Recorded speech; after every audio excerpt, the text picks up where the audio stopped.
रात बीता है हर कोई साथ, तुम मगर अंधेरों में ना छोड़ना मेरा हाथ। वफादारी की वो रस्में निभाएंगे हम तो कसमें, एक भी सांस जिंदगी की जब तक हो अपने बस में। जब कोई बात बिगड़ जाए, जब कोई मुश्किल पड़ जाए, तुम देना साथ मेरा ओ हमनवाज।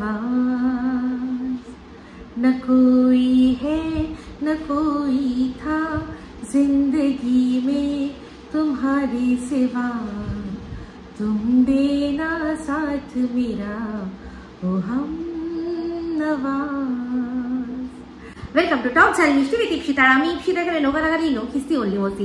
তো বুঝতেই পারছেন আজকে ভিডিও শুরুতে ইন্ট্রোডাকশনে যে গানটা গাইলাম, এই গানটা শুধু গান নয়, এখন দুজনকে আমরা যারা দেখছি, যে দুজনকে নিয়ে আমি এখন ভিডিও করতে বসেছি, তাদের জীবনে সত্যিই যেন সেটা হচ্ছে, তাই না?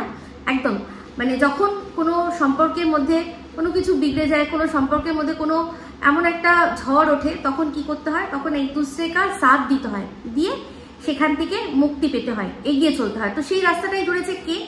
রন আর প্রীতি। তো রন আর প্রীতি তারা কিন্তু হাজব্যান্ড ওয়াইফ নয়।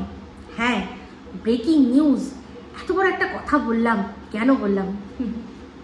না অ্যাকচুয়ালি বললাম এই কারণেই, কারণ ওরা শুধু হাজব্যান্ড ওয়াইফ নয়, ওদের মধ্যে আজকে দেখলাম যে ওরা হাজব্যান্ড ওয়াইফ তো বটেই, কিন্তু তার চেয়েও বেশি ওরা বন্ধু।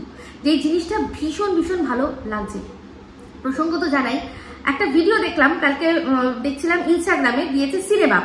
সেখানে জিজ্ঞাসা করছে যে র্যান্ডামলি মেয়েদেরকে জিজ্ঞাসা করছে, আচ্ছা তুমি যাকে বিয়ে করবে কত টাকা তার ইনকাম মাসে হলে তুমি তাকে বিয়ে করবে? তো সেখানে একটি মেয়ে বলছে যে 1 লাখ টাকা, মিনিমাম 1 লাখ টাকা। একজন বলছে ওই 1-2 লাখ টাকা।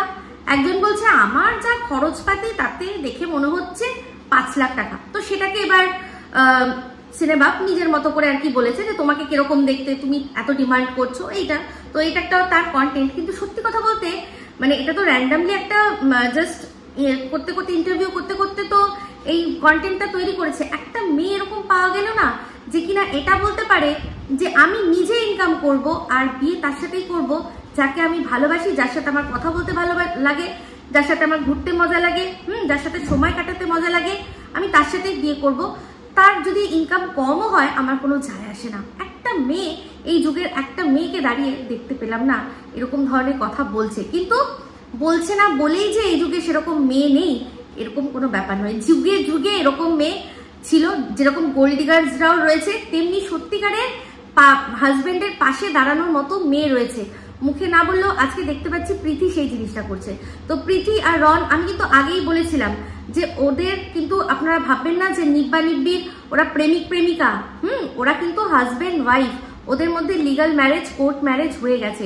তো অবশ্যই প্রীতি নতুন যে ব্লগটা আমরা দেখেছি তাতে পরিষ্কার প্রীতি প্রথমেই জানালো যে এখন আমার সবচেয়ে বড় কর্তব্য হচ্ছে আমার হাজবেন্ডের পাশে গিয়ে দাঁড়ানো, কারণ তার এখন বিশাল বড় একটা ক্রাইসিস চলছে। ক্রাইসিসটা টাকা পয়সার নয়, অবশ্যই ইমোশনাল ক্রাইসিস। তার বাড়ির একদম মানে কাছের মানুষদের সাথে ও একটা এমন কন্ট্রাডিকশনে জড়িয়ে পড়েছে, সেক্ষেত্রে বিশাল বড় একটা বিষয় হয়ে গেছে, আমরা সবাই জানি। তো যাই হোক, আমি এটা মনে প্রাণে চাইছিলাম, আমি ভিডিওর মধ্যে বলেও ছিলাম যে প্রীতি এই সময় তোমার এখন রনের পাশে যাওয়া উচিত। ও যেখানে ফ্ল্যাট ভাড়া নিয়েছে তুমি যাও, গিয়ে অবশ্যই ওর পাশে গিয়ে দাঁড়াও। তো যাই হোক, দেখলাম প্রীতি সেটা করেছে। জানি এটা আমার কথায় করেনি বা অন্য কারোর কথায় করেনি, এটা ওর কর্তব্য, সেটাই ও করেছে। তো যাই হোক, গেল, গিয়ে যেদিন গিয়ে পৌঁছেছিল সেদিনকার ঘটনা অবশ্যই আমাদেরকে দেখায়নি। 9 তারিখে ও পৌঁছেছিল। ঘটনা ঘটেছে রনের জীবনে, এই ঘটনাটা ঘটেছে 2 তারিখে। রন সেটা পাবলিকের সামনে নিয়ে এসছে 6 তারিখে। তারপর মাঝখানে অনেকগুলো জল গড়িয়েছে গঙ্গা দিয়ে, জানেন। তারপরে হচ্ছে গিয়ে 9 তারিখে প্রীতি গিয়ে পৌঁছায় রনের কাছে। আর দেখলাম যে রান্না বান্না করছিল, সেটা মনে হয় 12 তারিখে, মানে আগের দিনের সব দেখাচ্ছিল। তো যাই হোক, ও যে ফ্ল্যাটটা নিয়েছে সুন্দর। আর একটা জিনিস দেখলাম যে রন যে বলছিল না যে তোমরা জানো আমি একা রান্না করছি, আমি একা খাচ্ছি, আমি জামা কাপড় একা একা কাচ্ছি, আমি একা একা রয়েছি, কেঁদে কেঁদে বলছিল। সেই সময়ই আমি বলেছিলাম যে প্রীতি এখন ওর সবচেয়ে বেশি তোমাকে প্রয়োজন। তোমাদের মধ্যে জানি যে জিনিসটা চলছিল, টানা চাপানো তোর চলছিল, সেটা এখন ভুলে গিয়ে তুমি আগে ওর পাশে দাঁড়াও। তো এটা তো 100% আমরা জানতাম, কারণ এই ঝামেলা অশান্তি করে যখন প্রীতি তার বাপের বাড়িতে চলে এসেছিল, সেটা যখন সোশ্যাল হয়েছিল, সেখানে অনেক কিছু কথা আপনাদের সাথে আমি শেয়ার করেছি যে প্রীতির যে এক্স, সেও এর মাঝখানে অনেক বড় একটা কিন্তু গেম প্ল্যান করেছে। তো তার পিছনে কি আছে না আছে আমি আমার অলরেডি আগে ভিডিও আছে, সেগুলোর মধ্যেই আপনারা শুনে নেবেন। চলে আসি, দেখলাম যে খুব সুন্দর করে গুছিয়েছে রান্নাঘরটা, দেখেই বোঝা গেল যে রন একা থাকে, একা খায়, কিন্তু ছেলেটি বেশ গুছানো। তো এই যে বললাম যে ওরা স্বামী স্ত্রীর থেকেও বড় হচ্ছে, ওরা একে অপরের বন্ধু। সেটা কেন বলছি, কারণ এই যে হাজবেন্ডের সাথে বন্ধুত্ব বা কম্প্যাটিবিলিটি বা কম্প্যানিয়নশিপটা থাকলে না, আজকে ওরা যেভাবে সুন্দর করে প্রীতি ব্লগটা করছিল, তার মধ্যে বেশ কিছু জিনিস আমাদের সামনে তুলে ধরেছে, যেগুলো কিনা আমরা এতদিন ধরে, ধরুন 5-6 বছর ধরে যাদেরকে হাজব্যান্ড ওয়াইফ পুরোপুরি দেখে, পারফেক্ট হাজব্যান্ড ওয়াইফ দেখে আমরা এসছি, চোখ অভ্যস্ত হয়ে গেছে, তাদের মধ্যেও কিন্তু একদম এই র ইমোশনগুলো থাকে না। দেখছিলাম রন প্রীতিকে রান্না শেখাচ্ছে। প্রীতি বলছিল যে অনেকের ভাগ্য থাকে, কেউ বলে মায়ের কাছ থেকে রান্না শিখেছি, কেউ বলে যে শাশুড়ি মায়ের কাছ থেকে রান্না শিখেছি, আমি বলবো আমার বরের কাছ থেকে রান্না শিখেছি। তো আজকে যখন প্রীতির ওই রান্না আর ওই যে ঘরকন্যা দেখছিলাম না, বিশ্বাস করুন আমি আমার 25 বছর আগে আমার যে সংসার, পুরো আমার যেন মনে হচ্ছে আমি ওটা আমাকেই দেখছি। আর রন যেরকম ভাবে ওর পাশে দাঁড়িয়ে রয়েছে, ঠিক সেরকম ভাবে আমার বড় আমাকে কিন্তু সাপোর্ট করে গেছে। তো যাই হোক, যেটা বলছিলাম, তো সেক্ষেত্রে আমি কিন্তু সেটাও বলতে পারবো না যে বরের কাছ থেকে রান্না শিখেছি, আমি নিজেই রান্না শিখেছি। আর অবশ্যই অনেক হেল্প করেছে আমাকে সানন্দা বলে একটি ম্যাগাজিন, জানি না এখনো সেটা প্রকাশ হয় কিনা। তো আমার এইরকম গুচ্ছ সানন্দা ছিল, যার মধ্যে প্রত্যেকটা মানে সানন্দার প্রত্যেকটা আর কি প্রত্যেক মাসে বেরোতো, তো একটা আলাদা করেই থাকতো, যেখানে সব বিভিন্ন রকমের রেসিপি ছাপা হতো। তো সেই রেসিপিগুলো আমি অনেক সময় ট্রাই করে সেগুলো পড়ে আমার আইডিয়া হয়েছে। তার কারণ না হলে কোন ডালে কোন ফোড়ন যায়, কোন মাছে কোন ফোড়ন যায়, এই জিনিসগুলো কিন্তু একটুখানি ক্রুশিয়াল ব্যাপার, তাই না? তো যাই হোক, খাই কিন্তু অনেক সময় বোঝা যায় না, কিন্তু আমি আমার মধ্যে যে জিনিসটা আছে, আমি খেয়ে মোটামুটি একটু আইডিয়া করতে পারি, সেরকম করে আমি নিজের মতো করেই রান্না শিখেছি। তো যাই হোক, ওর বরের কাছ থেকে শিখতে কোনো রকম কোনো মানে খারাপ বিষয় নয়, খুব ভালো বিষয় যে বরের কাছ থেকে রান্না শিখেছি। তো সেক্ষেত্রে রন ওকে বলছে যে তেলটা যা দিচ্ছ চেষ্টা করবে যতটা সম্ভব কম তেল দিয়ে রান্না করা যায়। সেখানে প্রীতির সঙ্গে সঙ্গে বলছে যে হ্যাঁ, এদিকে কম তেল দিয়ে রান্না করবো আর ওদিকে তুমি ফুফু করে উড়াবে। তো এই যে এই জিনিসটা, এটা বন্ধুত্ব না থাকলে বলা যায় না। বন্ধুত্ব না থাকলে কখনো স্বামী বা সেগুলো মনে মনে বলবে, নিজে তো ফুফু করে উড়িয়ে দিচ্ছে আর আমাকে রান্নার জন্য বলছে। এই যে ভালোবাসায় যে বন্ধুত্বটা না থাকলে না, এই জিনিসটা সহজ সরল করে বলা যায় না। তো সেই জন্য খুব সুন্দর করে ও বুঝিয়ে দিল, মানে পেটের তুমি ধ্যান রাখছো, এদিকে তোমার ফুসফুস যায় তেল লেনে, তাই না?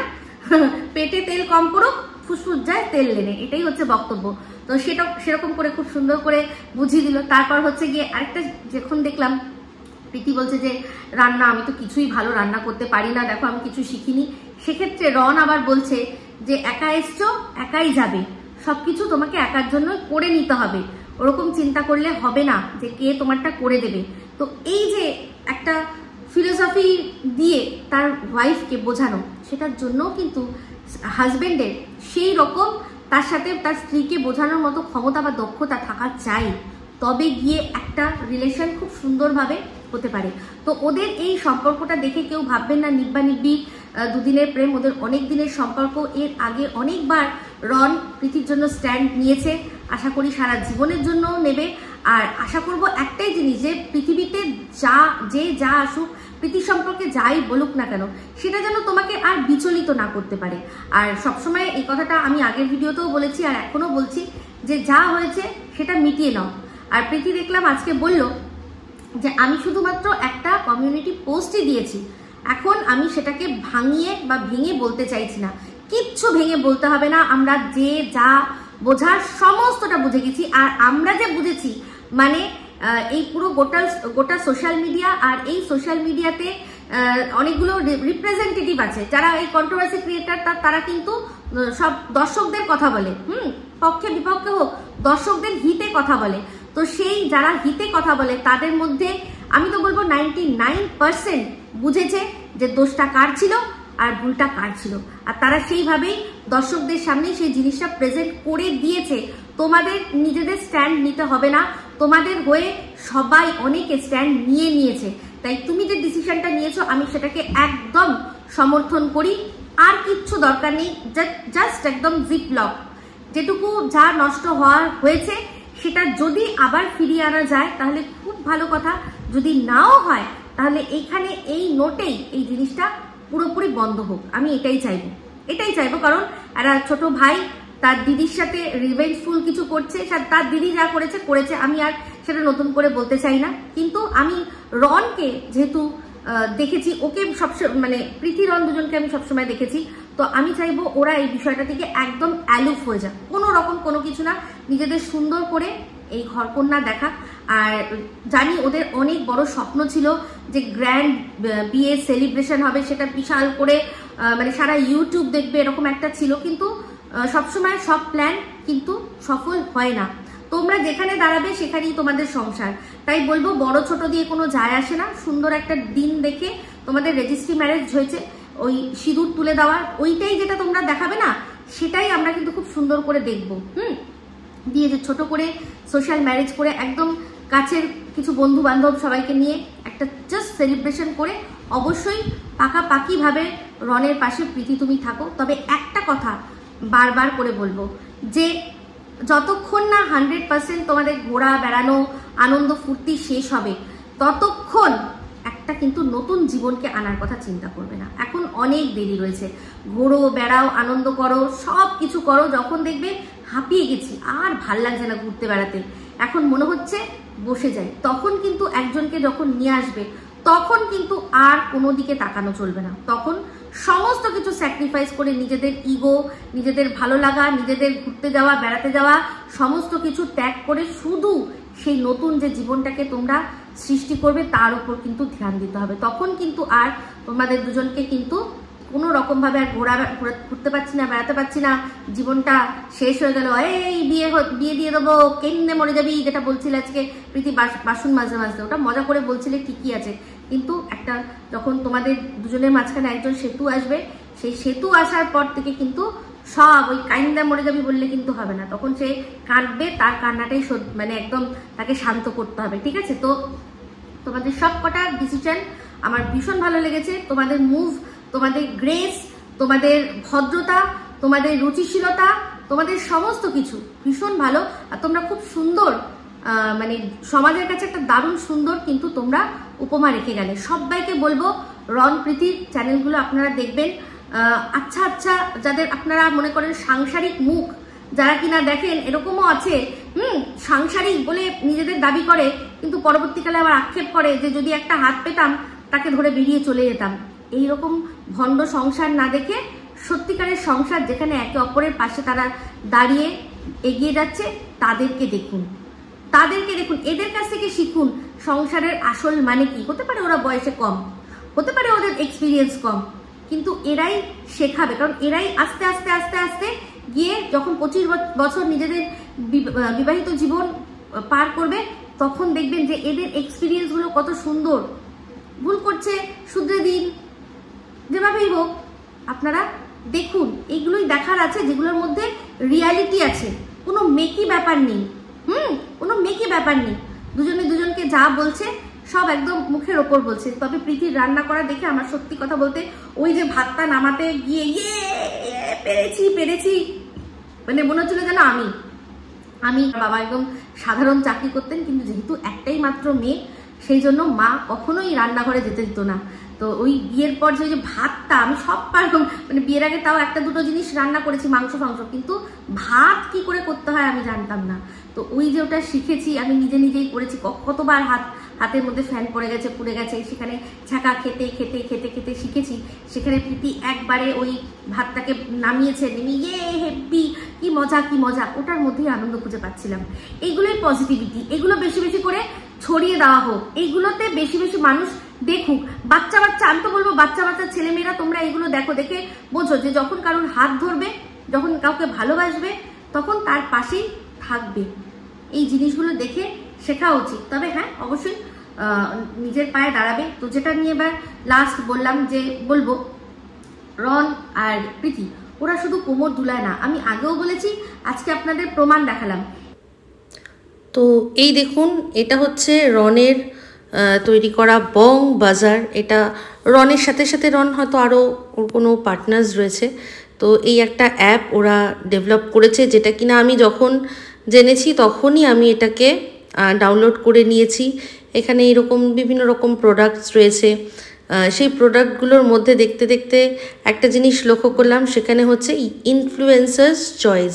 হ্যাঁ, মানে ইনফ্লুয়েন্সাররা যেসব জামা কাপড় পরে সেরকমও কিছু কিছু অপশান এখানে পেয়ে যাবেন। তো দেখুন, এখানে ঘাঁটতে ঘাঁটতে পেয়ে গেলাম অনেক পরিচিত মুখ, আর তার মধ্যে একটা মুখ আপনারা সবাই চেনেন, আর সেটা দেখলেই একদম পরিষ্কার হয়ে যাবে। তো দেখুন, আমি সবসময় না ভোকাল ফর লোকাল হয়েছি, যে একটা আমাদেরই এখানকার একজন কেউ সে নতুন কিছু করতে চাইছে, অবশ্যই তাকে সাপোর্ট করব। তো আমি যেদিন জেনেছি আমি সেদিনকেই এটা কিন্তু ডাউনলোড করে নিয়েছি। আপনারাও অবশ্যই ডাউনলোড করে রাখবেন। এটা এখনও আন্ডার আর কি ওর সুপারভিশনে এখনও এটা চলছে।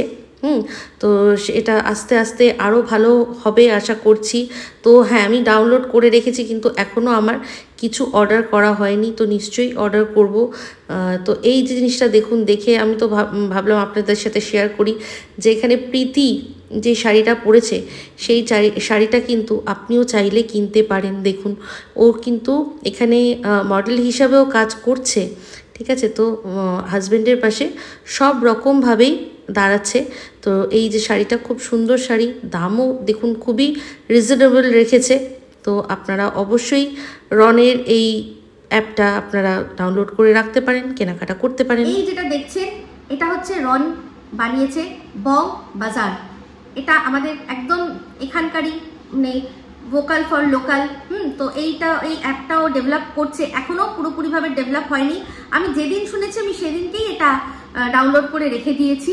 হ্যাঁ, যখন পুরোপুরি ভালোভাবে, ও এখন বুঝতেই পারছি ভীষণভাবে ডিস্টার্ব, হয়তো ও ঠিকভাবে এটাতে কাজ করতে পারছে না। আমি বলবো যে যা হওয়ার হয়ে গেছে, এবার ওই দিকটা ভুলে পুরোপুরি কাজের মধ্যে মন দাও। আর যেটা বলেছিলাম না, একটা আলাদা ওই মানে তোমাদের চ্যানেলেই একটু নাটক ফাটকের এরকম একটা ব্যবস্থা রাখো। তার মধ্যে এই যে ঘটনা ঘটেছিল, একটা নাট্য রূপান্তর করলে কিন্তু বেশ ভালো হয়। আচ্ছা, আমি কিন্তু যদি সত্যি হয় ওই বটি হাতের রোলটা আমাকে মানাতে পারে না, কারণ তোমার দিদি তো খুব সুইট ইনোসেন্ট টাইপের মুখটা, আমাকে কিন্তু বটি হাতে ভালো মানাবে। হ্যাঁ, মজা করছি, কারণ এটা জাস্ট একটু ভিডিওর মধ্যে মস্তি আনার চেষ্টা করলাম।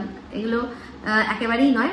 যেরকমভাবে নিজেরা নিজেদের মতো সংসার করো খুব সুন্দরভাবে, আনন্দের মাধ্যমে, কাজের মাধ্যমে জীবনটাকে এগিয়ে নিয়ে যাও, ঠিক আছে। কিন্তু একেবারে পরিবার শুরু করবে তখনই যখন ঘোরা বেড়ানো একদম, আর সেটা নিয়ে কোনো আক্ষেপ থাকবে না যে এটা ঘোরা হলো না, ওটা করা হলো না, এই জিনিসটা যেন না থাকে, ঠিক আছে। তো চলো, ভীষণ ভালো লাগছে তোমাদের ব্লগগুলো, রোজ ব্লগ চাই, রোজ দেখতে চাই। পজিটিভিটি সবার মধ্যে ছড়িয়ে দাও, কারণ আমাদের এই ইউটিউবে এখন এমন বিশ্বাসের ভাঙাগড়ার খেলা চলছে না, সেখানে এই ধরনের যে একটা নারী পুরুষ তারা কিরকমভাবে আবার শুরু করছে, তারা কিভাবে আবার এগিয়ে যাচ্ছে, এই জিনিসগুলো দেখে মানুষ মোটিভেটেড হবে। ভালোবাসার ওপর থেকে যাদের বিশ্বাস হারিয়ে গেছে, তোমাদের দেখলে আবার হয়তো সেই বিশ্বাস ফিরে আসবে, ঠিক আছে। তো চলো, এই বলেই ভিডিওটা এখানে এন্ড করছি। যদি ভালো লাগে তাহলে অবশ্যই লাইক শেয়ার কমেন্ট করতে ভুলবেন না।